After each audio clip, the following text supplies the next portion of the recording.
Miren, no sé si ya vieron que sacaron un nuevo videojuego.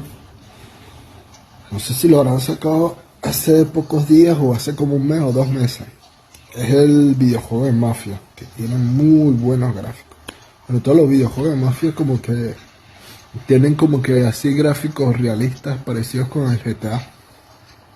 Pero está viendo el gameplay ahí que lo estaban jugando, creo que era Rubius o un streamer estadounidense.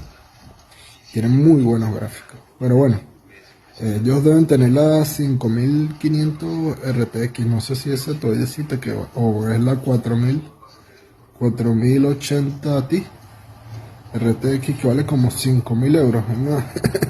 Una tarjeta gráfica que vale 5000, 4000 euros. Qué locura, demasiado cara. Pero sí, el Mafia. ¿Qué tal? ¿Alguien ya lo jugó en Mafia? No sé si es el 1, el 2, o el 3, o el 4, o el 5. No estoy seguro, pero bueno, Mafia.